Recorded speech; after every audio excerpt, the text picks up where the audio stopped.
Hello and welcome to episode number 38 of the Ipswich Town Career Mode. In this episode we are going to be playing Villareal in the final game of the Europa League group stages. We're unbeaten so far. You can see the things here. You might, if you've been watching carefully, you can see the goal difference. You might know the scoreline of the next game if you can work it out quickly. But you can see there we are unbeaten, so are Villareal. It's just a matter of a draw. They picked up against Malmo, which is the difference. Ross County have lost all their games. In the last episode, what happened? Well, I can tell you that we played Wales with England. That's the one. We played Wales and I think we beat them 4-1. It was a convincing victory in another friendly leading up to the 2020 European Championships. And since then, we've returned to club action. The first game being against Swansea City, away from home at the Liberty Stadium. So again, playing a Welsh side, and obviously it's a bit different with the nationalities and that. But straight from kickoff, you can see there I was playing some really nice football, just cutting it back. Aguirre finding the space where Martinez runs onto, he heads it in. I'm just going to tell you, Martinez has a class. He's on a class run of form. He goes on a class run of form in this episode. He does really well. Another player does really well with that strike is Ollie McBurney. Obviously tearing it up in the Championship at the moment after he's been sent on loan to Barnsley. But in FIFA he's actually doing pretty well. So Salibio though, we've changed formation. I forgot to show you the formation, but you'll see it at the end when I show you the player ratings. It's a 5-3-2. I just wanted to switch it up a bit, see what we could do with it. But yeah, we got used to it eventually, and it did work very well. You can see Dizelle there getting the third. Again in the goals. He's been really consistent this season. He's shown the consistency, and it's only going to be tougher and tougher for us to hold on to him. I can't exactly remember his age. I think I went through it last time, but he's about 20. And that's a poor goal to concede him. Sidibe, I think it is, the right back. Yeah, he scored. But you can see here, I don't know which is worst, that from Begovic or this from the whole Swansea team. Abdullahi just literally runs through the lot of them. He gets it back from kickoff. He takes kickoff, he gets it back.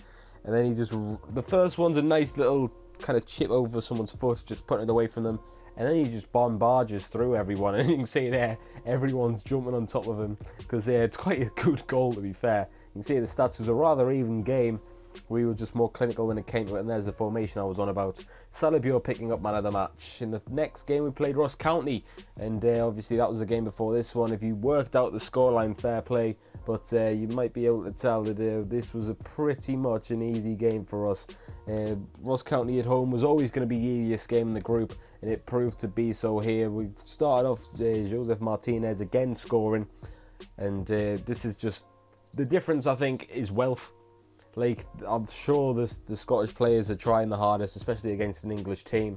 But when it comes to the wealth of the Premier League, you just can't compete really. Salibio there showing his quality with a fantastic goal from a cross. He was unmarked, which is criminal if you ask me. When it comes to Yanis Salibio, you should be marking him. There's no reason why you shouldn't, because he is dangerous there. He is cutting inside, and lovely ball into Aaron Moore. He gets his first of the game like that.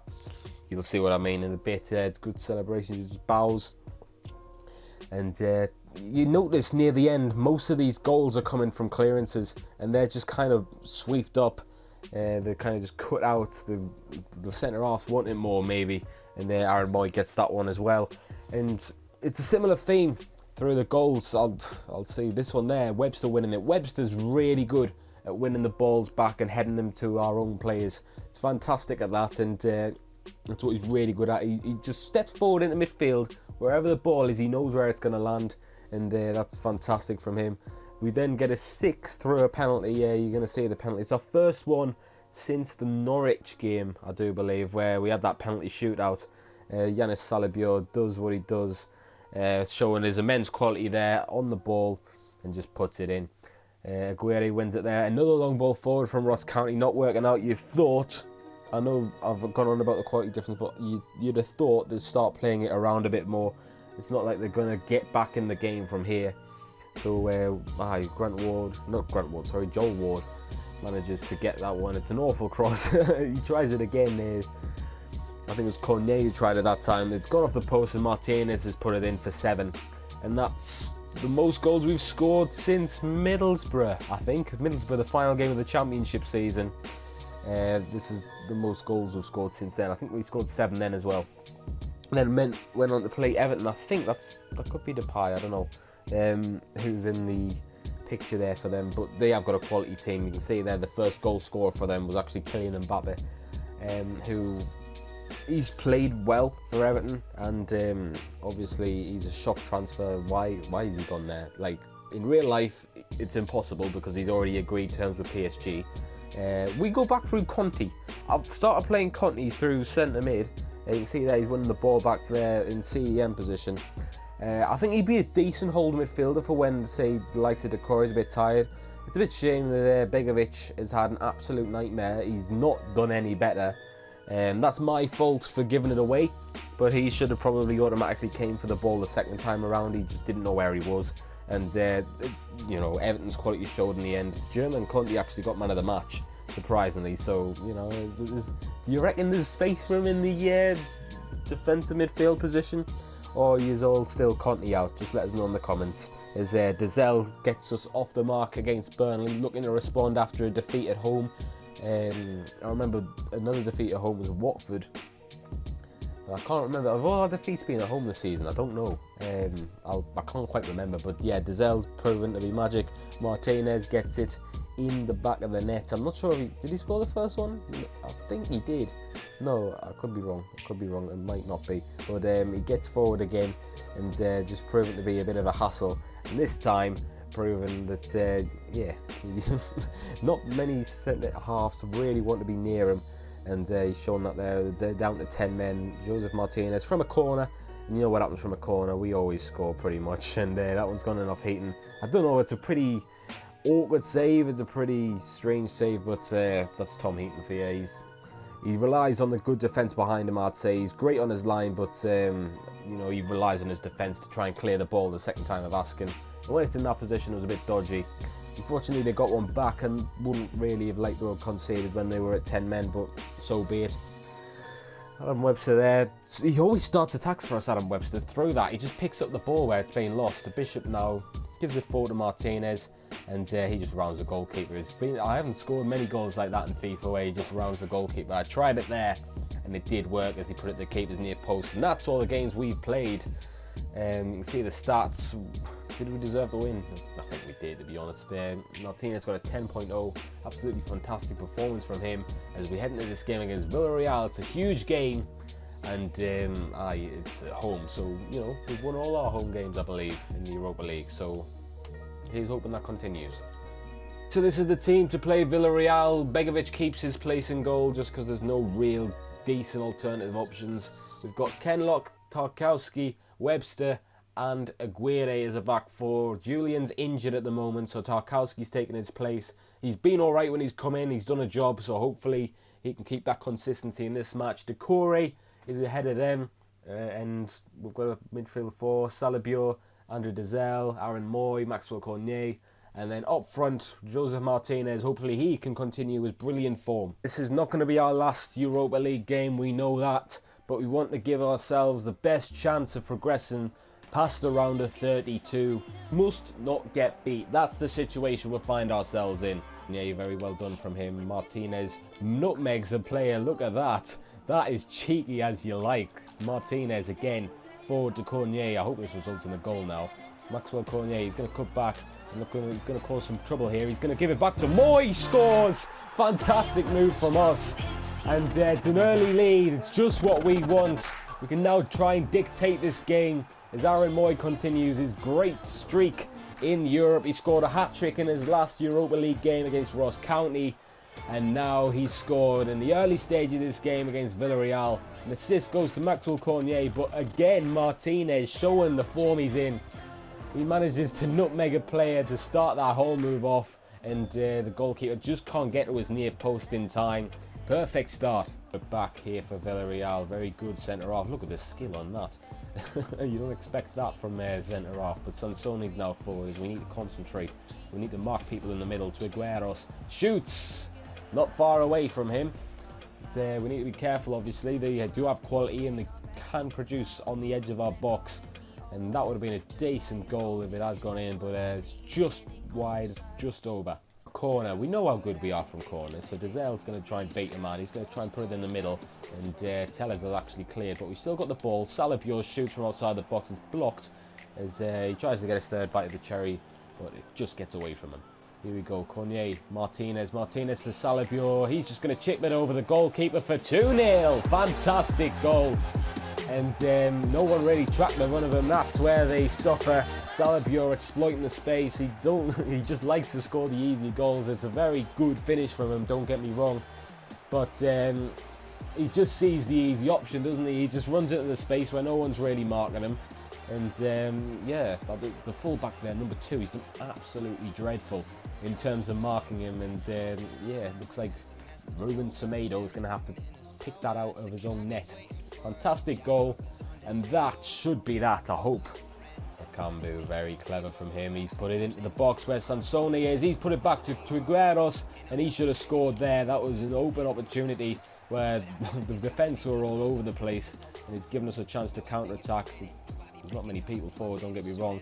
There's not much of a chance, but Martinez is trying to make the most of it. He's given it forward to Dezel. Dezel's looking for the run. He's found Salabior on the run. He's going to put it into the box, and it's a close call. But, aye, good counter-attack from us. They should have scored, though. Has to give it back to Bakambu. He puts it on the edge of the area, and he receives it back, gives it to Keko. And that's one back for Villareal. Remember, we need a draw to progress, but I ideally don't want to lose. We have been second best, I'd say, in this second half. We've kind of just pushed back, and they've really fought for it. And it's Begovic's near post again, not ideal. Aaron Moy just does a fake shot, ball over the top here to where Yanis Salabior is waiting. He tries to hold it back, gives it forward, puts it into the box. Tellez gets it out the way, and now we're still going forward here. Decore, Dezel, Salabior into Martinez. Martinez gives it back to Dezel, and that's another corner for us in added time. That's exactly where we want the ball. Into Ward. He just manages to get a foot away. It was kind of walking away from him, but he's managed to keep it. Ward cuts inside, shoots far post. It's gone into the path of Sessegnon for 3, and that's that. Very good work from Ward from the throw in there, and he's kind of got the reward there. He's managed to force it into a save, and Ryan Sessegnon literally just come onto the field, as proves, you know, he's just right place, right time. That's the type of player he is. Number 2, he's been awful for. He's been at fault for 2 of the goals there. Basta, he's been poor for Villareal. He's been at fault for 2 of the goals. He's been at fault for the result. Fantastic work for us, and that's job done. Fantastic campaign so far in the Europa League. And that's full time, and that's job done. Fantastic work, and hard work pays off. Fantastic job. If I want to say that word anymore, you know, let's call it the F word, because I've said it too many times, but it's just, we've performed so well in this competition, it's unreal, and we deserve the celebrations, and hopefully I can show you who are going to be playing in the Europa League by the end of the episode. Overall, I think 3-1 was a fair score. We had more shots, on target, more possession. We were very good. In terms of man of the match, that went to Maxwell Cornier. He came off round about midway the second half. We put on Joel Ward instead, remember. Ryan Sessegnon came on literally for 2 minutes and got a 7.7. Just some news to tell you, it's not the Europa League draw, it's the German Conti's finally been sold, so it doesn't matter really. Yeah, all these Conti out comments, it's finally happening. We've got some budget money. If that's what I'm going to call it, that's what it's going to be called. Budget money for January. So we can actually get some of your suggestions in. It's not often that we can. It's usually pre-contracts in January, but it looks like we're going to have a busy time. It doesn't actually say who we're playing in the round of 32 for the Europa League, which is a bit of an inconvenience. It doesn't show the round of 32, it never does. So we're going to go into the calendar and find out who we've got. I already know who it is. It's the Greek club Panathinaikos. A winnable game, I'd say. It's a good draw for us. We don't know the other teams who've progressed. We are in 4th place currently with a game in hand. We have a chance to go up to 3rd possibly. I don't know what our goal difference is like. It's all over the place. It's actually 8, so probably not. We'll come back to you probably in... Ooh, we're going to play the game against Spurs, I reckon. I said that last time, and I think I'm going to stick by that. Obviously 3 big games, and yeah, that's kind of going to be the theme of the next episode. And then obviously we've got the games in January. We've got the, we've got a good transfer budget. Despite what this may say, we've got a good transfer budget. The money mustn't have gone through yet, but you can leave your suggestions in the comments below. I'd like to thank you all for watching. If you have enjoyed, please leave a like. Obviously comment your transfer suggestions once again. Thank you once again for watching. I'll see you later.